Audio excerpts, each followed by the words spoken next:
Elle a plus de 100 ans et elle est bien mal en point. La piscine du Tennis Club de Reims a besoin d'argent pour être rénovée.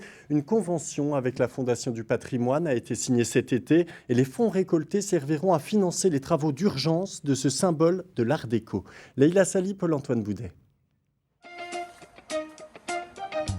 Dans quelques jours, on va la vider de son eau. C'est ce qu'on appelle la mise en hivernage. La piscine du Tennis Club de Reims va s'endormir jusqu'à l'été prochain. Un repos bien mérité, car elle vient de fêter ses 100 ans et elle est un peu fatiguée. Vous voyez, toute la prise d'eau ici sur l'ancien skimmer, en fait, supporte très mal les infiltrations d'eau. Donc on a un éclatement complet des décors. Entre chaque poutre, en fait, on a un affaissement.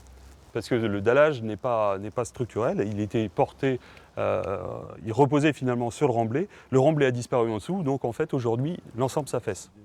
En d'autres termes, sous les dalles, 5 mètres de vide, un danger invisible, mais les travaux deviennent urgents. Une convention de mécénat vient d'être signée avec la Fondation du patrimoine, plus de visibilité et l'ouverture d'une plateforme en ligne dédiée aux dons. Je crois que le montant des réflexions, c'est 1,3 million.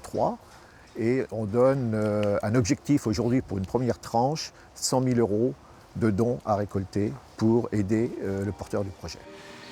Objectif, attirer rapidement des mécènes privés pour ce symbole de l'art déco à Reims qui n'a jamais été restauré.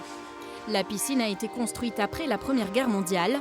Ses colonnes, ses mosaïques font référence à la Rome antique.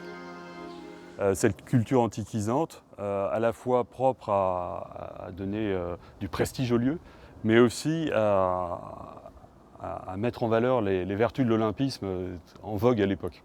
La piscine a été financée à l'époque par le Comité américain pour les régions dévastées, comme l'ensemble du club de tennis, un projet initié par le comte de Polignac, dirigeant de la maison de Champagne-Pommery. Tout au long du XXe siècle, le club est réservé à un cercle très fermé de Rémois. On ne devenait membre qu'en étant parrainé.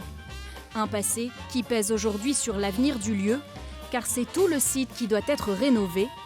Alors pour traverser le XXIe siècle, le club veut casser son image élitiste.